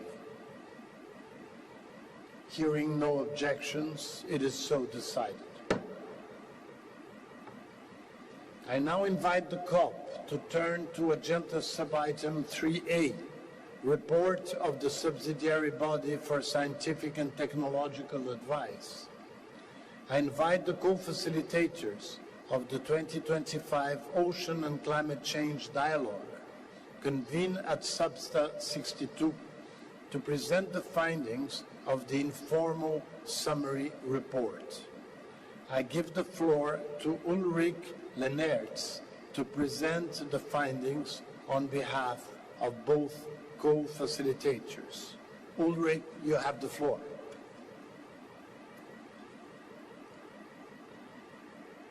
Thank you. Your Excellency, André Correa do Lago, COP30 President, dear colleagues and friends, I have the honor to deliver this statement on behalf of Ambassador Carlos Gonzandi and myself as the co-facilitators of the 2025 Ocean and Climate Dialogue. The 25 dialogue was held in hybrid mode on 17th and 18th June this year in conjunction with the 62nd session of the subsidiary bodies in Bonn. It focused on 3 topics. First, ocean-based measures in NDCs. Second, the ocean under the global goal on adaptation. And thirdly, ocean climate biodiversity synergies. This year, dialogue demonstrated once more how critical ocean-based climate action is for achieving the Paris Agreement goals and following up on the outcome of the first global stocktake. Participants emphasized the urgency of integrating ocean-based mitigation and adaptation measures in the new NDCs and the contribution that they can deliver for the 1.5 degrees Celsius goal and in building resilience to climate change. We welcome the finding of the 2025 NDC synthesis report by the Secretariat, where parties reported a significant increase in ocean-based climate action within their NDCs. And we welcome also the launch of the Blue NDC Challenge by France and the COP presidency. We encourage all parties to include and implement ambitious ocean-based measures and strategies in their new NDCs. Regarding the integration of ocean across all relevant thematic targets of the global goal on adaptation, participants recommended indicators that capture ecosystem integrity, connectivity and resilience, aligning the indicators with existing multilateral frameworks such as the Convention on Biological Diversity's Global Biodiversity Framework can reduce duplication and maximize impact. For COP30, parties may wish to consider how these indicators can ensure ocean-based action is visible, measurable, and well-resourced under the global goal on adaptation. This year, dialogue has underscored the importance of international cooperation and highlighted the growing momentum for synergistic action between ocean, climate, and biodiversity agendas. The dialogue welcomed the 2025 UN Ocean Conference and its outcomes that reaffirm the ocean climate biodiversity synergies. We are pleased to note the BBNG agreement will enter into force beginning of next year, which provides a critical opportunity to advance integrated ocean governance supporting climate ambition. Across all discussions we had during the dialogue, one message resonated strongly. Science, finance, technology and capacity building are the critical enablers of ocean-based climate action. The dialogue underscored the need for finance that is predictable, accessible and targeted to those who need it the most, the developing countries. Blue finance must match the ambition we are asking parties to deliver in their new NDCs. To continue this ongoing discussion, Ambassador Konsandi and I are convening an official ocean and climate change dialogue meeting on November 13th from 1:30 until 3 in the afternoon, and that will take place in the special event room Tapajos. We thank all parties and observers for their support to us as co-facilitators of the dialogue. We also take this opportunity to welcome Sivendra Mikhail of Fiji, who will succeed Ambassador Konsandi as the co-facilitator for the 2026 dialogue. Both Sivendra Mikhail and myself look forward to your continued support for the 2026 dialogue. Thank you. Thank you very much, Ulrich. I take this opportunity to thank you and Carlos for the successful facilitation of this year's Ocean Dialogue. Dear delegates, I will now launch work on items that are exclusively on the CMP agenda, following which I will take up items that are exclusively on the CMA agenda. So I invite the CMP to turn to agenda item 4, reporting from and review of parties included in Annex 1 national communications. The CMP is invited to take note that, as of the time of this session, the Secretariat had not received any 8 national communications from parties included in Annex 1, beyond those already covered in the note by the Secretariat on the status of submission and review of national communications and biennial reports, which was considered at SBI 61. Hearing no objections, it is so decided. I now invite the CMP to turn to agenda item 5, matters relating to the Clean Development Mechanism. I would like to thank CDM Executive Board Chair Frank Wolke and Vice Chair Sonam Tashi for their leadership of the work of the board, and on the members and alternate members of the board also for their hard work. I propose to establish informal consultations to consider this item to be co-facilitated by Alik Muvundika from Zambia and Per Stiansen from Norway. Hearing no objection, it is so decided. I now invite the CMP to turn to agenda item 9, report of the Compliance Committee. I would like to thank the chairpersons of the committee, Arne Riedel and Veronica Jacarazzi, as well as interim chairperson Anne Omambia for their leadership of the work of the committee, and the members and alternate members for their hard work. I propose that the CMP takes note of the 20th annual report of the Compliance Committee contained in document CMP/2025/4 and of the decisions taken by the committee during the reporting period.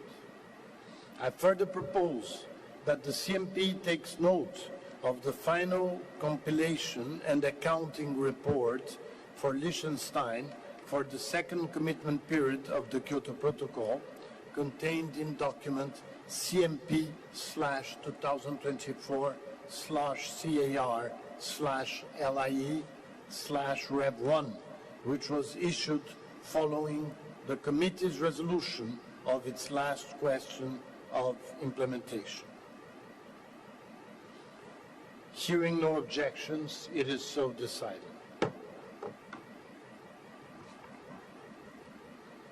As you will note in this year's annual report, the committee recommends that the CMP consider the question of the future of the Compliance Committee. I therefore propose to establish informal consultations co-facilitated by Diane Tan from Singapore and Ine de Meyer from Belgium to consider the question of the future of the Compliance Committee. Hearing no objections, it is so decided.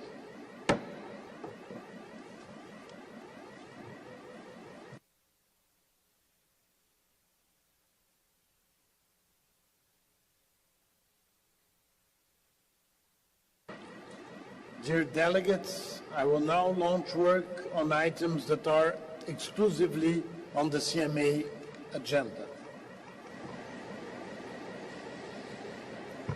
I invite the CMA to turn to agenda item 4B, reports on the annual global stocktake dialogue referred to in paragraph 187 of decisions 1/CMA.5.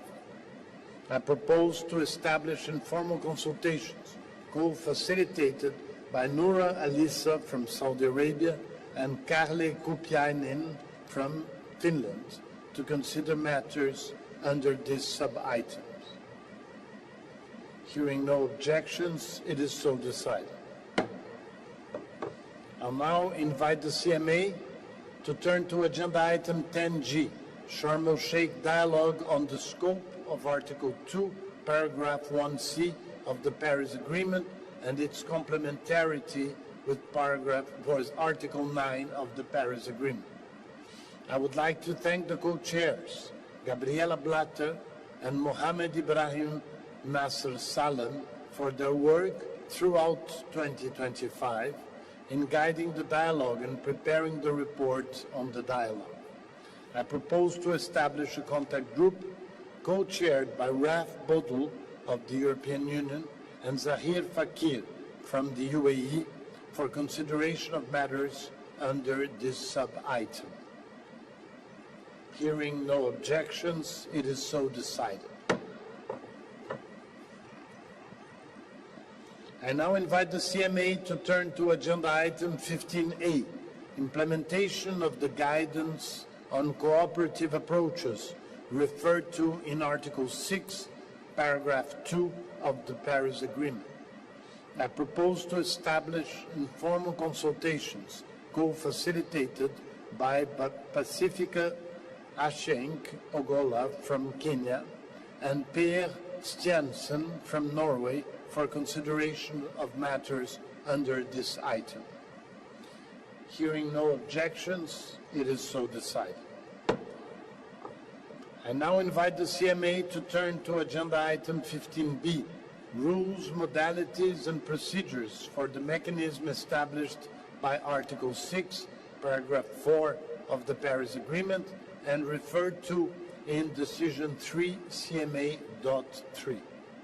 I would like to thank the Chair and Vice Chair of the Supervisory Body, Martin Hessian, and Maria Al-Jishi for their leadership in guiding the work of the Supervisory Board, and members and alternate members for their hard work. I propose to establish an informal consultation co-facilitated by Kate Hancock from Australia and Sonam Tashi from Bhutan for consideration of matters under this item. Hearing no objection, it is so decided. I now invite the CMA to turn to agenda item 15C, work program under the framework for non-market approaches referred to in Article 6, paragraph 8 of the Paris Agreement and in Decision 4/CMA.3. I propose to establish informal consultations co-facilitated by Jacqueline Ruesga from New Zealand and El Hadji Mbaye Diagne from Senegal for consideration of matters under this item. Hearing no objections, it is so decided. I invite the CMA to turn to agenda item 16, matters relating to the committee to facilitate implementation and promote compliance referred to in Article 15, paragraph 2 of the Paris Agreement. I would like to thank co-chairs of the committee, Eyad Al-Jubran and Jacob Wertzman, for their leadership of the work of the committee, and members and alternate members for their hard work. I propose that the CMA take note of the annual report contained in document CMA/2025/9, including the measures taken by the Secretariat to address the concerns raised by the committee in its previous annual report with regard to the NDC registry. Hearing no objections, it is so decided.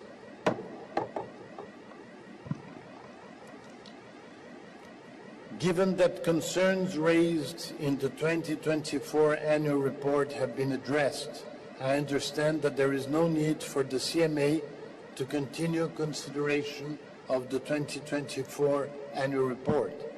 I therefore propose that the CMA hereby concludes its consideration of the 2024 annual report.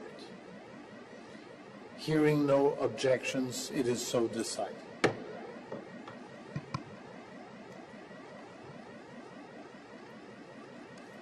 Dear delegates, I now invite the CMA to turn to agenda item 3B, report of the subsidiary body for implementation.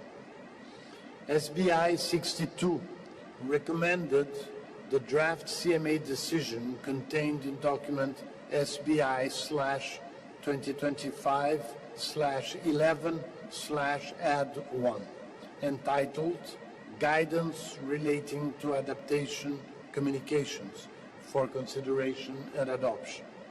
I invite the CMA to adopt the draft decision entitled Guidance Related to Adaptation Communications as recommended by SBI 62 and contained in document SBI/2025/11/add1.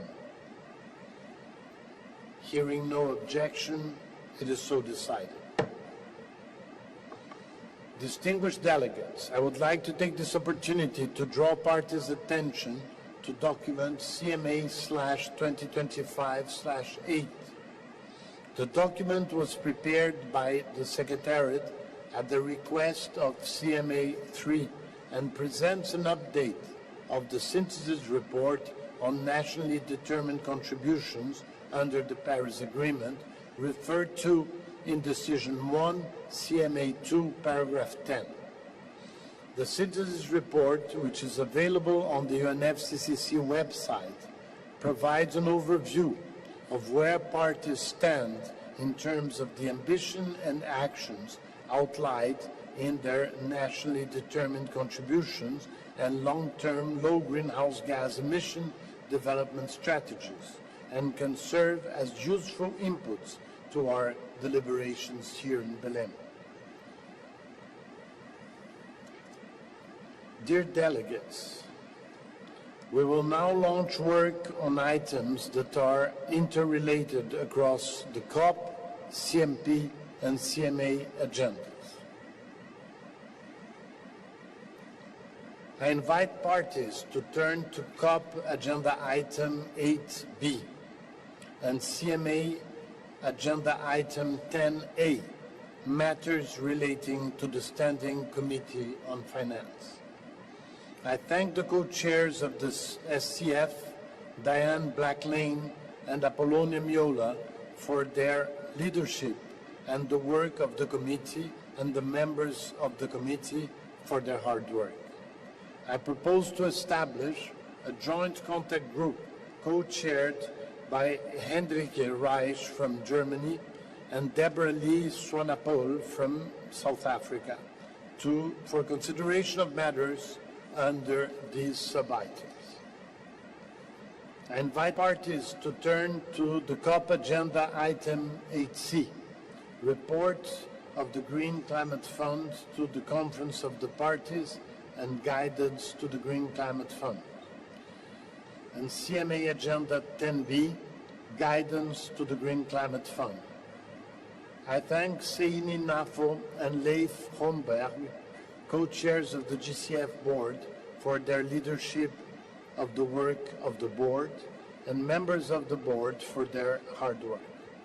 I propose to establish a joint contact group co-chaired by David Kaluba from Zambia and Simon Stumpf from Germany for consideration of matters under these sub-items.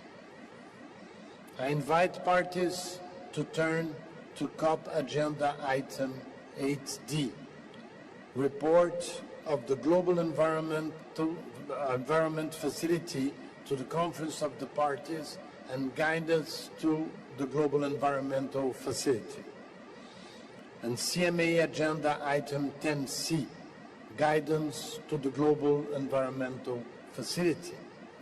I thank the chairperson of the GF, Carlos Manuel Rodriguez, and the GEF Secretariat for the leadership in guiding the work of the GEF on matters relating to the Convention. I propose to establish a joint contact group co-chaired by David Kaluba from Zambia and Simon Stumpf from Germany for consideration of matters under these sub-items. I invite parties to turn to COP Agenda Item 8E and CMA Agenda Item 10D, Report of the Fund for Responding to Loss and Damage and Guidance to the Fund for Responding to Loss and Damage. I thank the co-chairs of the board, Jean-Christophe Donnellier and Richard Sherman, for their leadership of the work of the board, as well as the members and alternate members of the board and the secretariat for their hard work. I propose to establish a joint contact group co-chaired by José Delgado Jiménez from Austria and Daniel Lund from Fiji for consideration of matters under these sub-items. I invite parties to turn to COP Agenda Item 8F and CMA Agenda Item 10F. Compilation and synthesis of and summary report on the in-session workshop on biennial communications of information related to Article 9, Paragraph 5 of the Paris Agreement.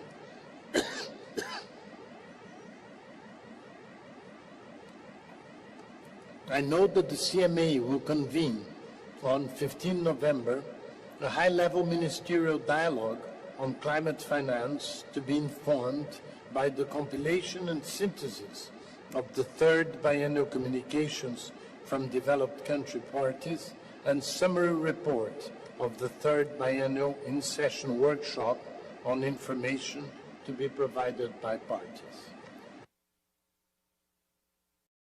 I propose to establish a joint contact group co-chaired by Isobel Bartholomew from the United Kingdom and Elena Pereira from Guatemala for consideration of matters under these sub-items. May I take that the COP agrees with these proposals? Hearing no objections, it is so decided. May I take that the CMA agrees with these proposals? Hearing no objections, it is so decided. I invite parties to turn to CMP Agenda Item 6 and CMA Agenda Item 10E, matters relating to the Adaptation Fund. I would like to thank the Chair of the Adaptation Fund Board, Antonio Navarra, the Vice Chair, Washington Zakata, and members and alternate members of the Board for their leadership and hard work. I propose to establish a joint contact group co-chaired by Kosre Boymer van der Loo from the Netherlands and Isatu Kamara from Gambia for consideration of matters under these items. May I take that the CMP agrees with this proposal? Hearing no objections, it is so decided. May I take that the CMA agrees with this proposal? Hearing no objections, it is so decided. We will now proceed to gather the draft decisions recommended from SB 62. I invite the CMA to turn to Agenda Item 9 and the COP Agenda Item 7, Warsaw International Mechanism for Loss and Damage Associated with Climate Change Impacts. The subsidiary bodies at their 62nd sessions recommended a draft decision contained in documents Substa /2025/4/add1 and SBI /2025/11/add1 entitled Joint Annual Report of the Executive Committee of the Warsaw International Mechanism for Loss and Damage Associated with Climate Change Impacts and the Santiago Network for Averting, Minimizing, and Addressing Loss and Damage Associated with the Adverse Effects of Climate Change for 2024, for consideration and adoption by the appropriate body or bodies at their sessions held in November 2025. I recall that COP24 noted that considerations related to the governance of the Warsaw International Mechanism would continue at its 30th session.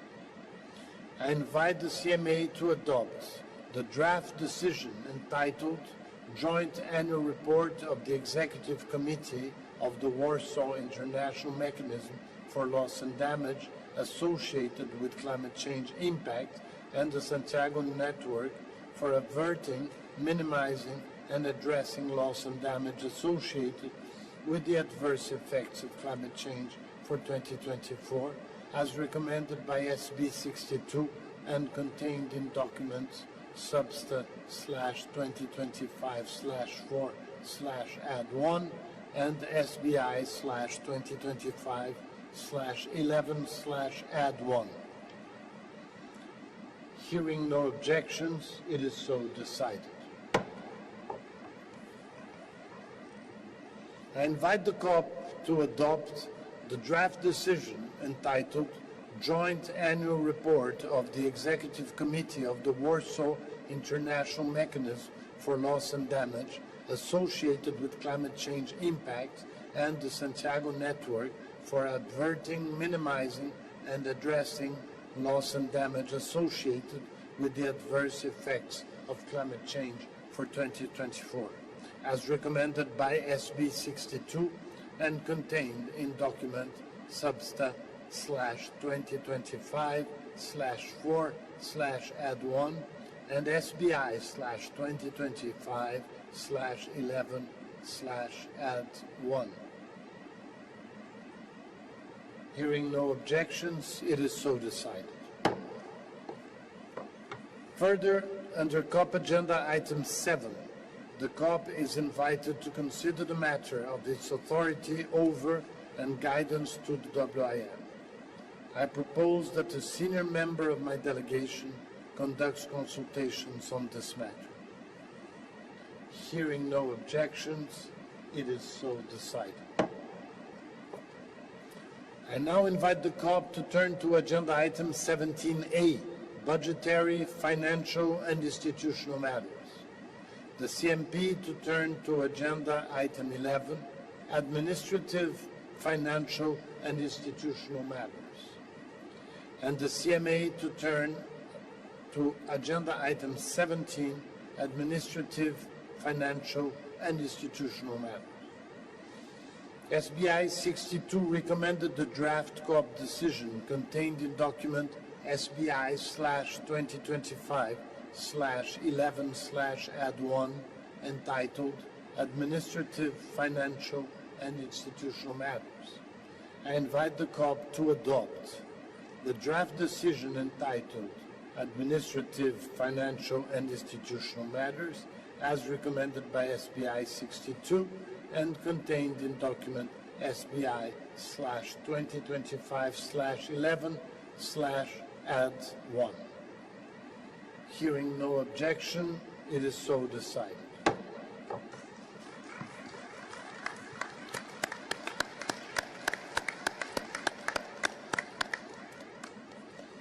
SBI 62 also recommended a draft CMP decision contained in document SBI/2025/11/add1 entitled Administrative, Financial and Institutional Matters. I now invite the CMP to adopt the draft decision entitled Administrative, Financial and Institutional Matters as recommended by SBI 62 and contained in document SBI/2025/11/add1. Hearing no objection, it is so decided. I invite the CMA to endorse the decision just adopted by the COP entitled Administrative, Financial and Institutional Matters contained in document SBI/2025/11/add1. Hearing no objection, it is so decided.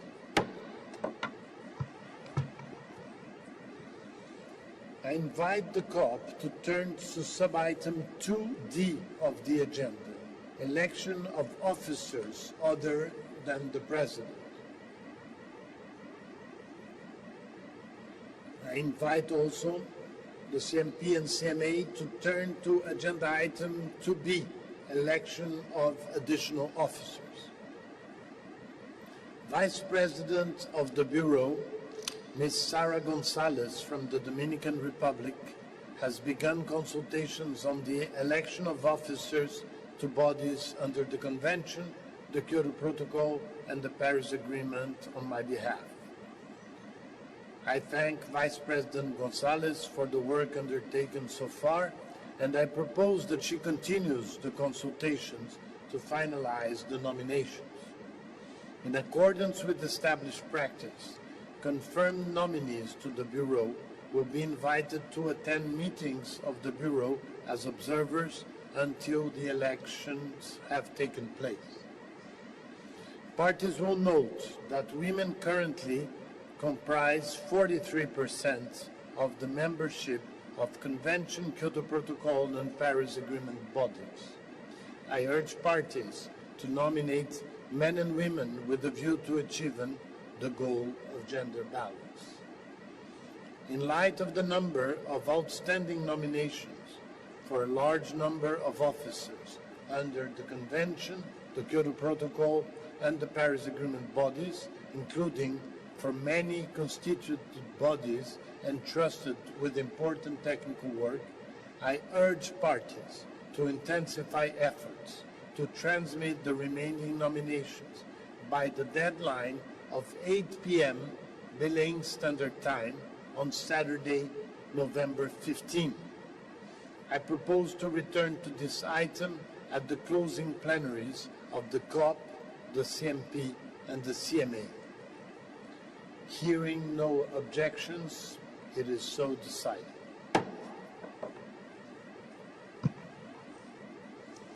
Dear delegates, we have now launched work across the three agendas. I thank the co-chairs and co-facilitators for accepting to undertake this role. I invite parties to refer to the daily program and the IPTV for the information on the time and location of the first meetings of the contact groups. The high-level segment will take place next week from Monday, November 17, and will continue on Tuesday, November 18, during which national statements or statements on behalf of UNFCCC negotiating groups will be delivered. In addition, a number of high-level and mandated events will also be organized during the session. Dates and locations of these events can be found in the program of the conference. Following the conclusion of the SB sessions on Saturday, we will reconvene the COP, the CMP, and the CMA to consider decisions and conclusions for adoption and outline the way forward for negotiations in the second week. Hearing no objections, it is so decided.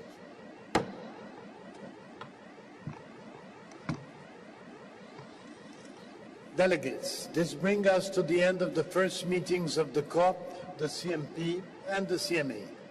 We will meet tomorrow for the joint plenary of the governing and subsidiary bodies for statements from groups of parties, and observers. The opening plenaries of the subsidiary bodies will take place this afternoon.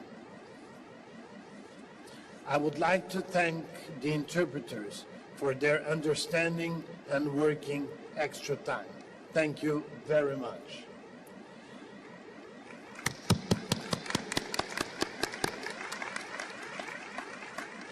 We will reconvene at 3:30 this afternoon. The meeting of the COP is adjourned. The meeting of the CMP is adjourned. The meeting of the CMA is adjourned.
¿Estás buscando el coche de tus sueños? Cómpralo en Flexicar. Es muy fácil. Entra en flexicar.es y encontrarás el mayor stock de vehículos de ocasión, con financiación a tu medida y hasta 3 años de garantía. En Flexicar disponemos de la mayor red de concesionarios de España, con más de 150 centros a tu servicio. Flexicar, una vida, muchos cars.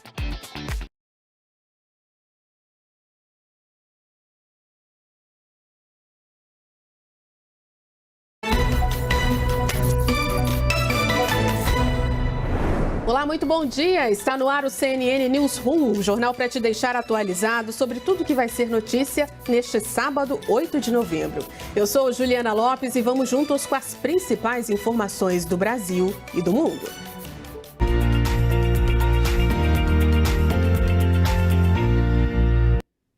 Durante a cúpula de líderes, o presidente Lula afirmou que não existe solução para o planeta fora do multilateralismo e destacou que a resposta tem que vir de todos e para todos. Vamos ouvir.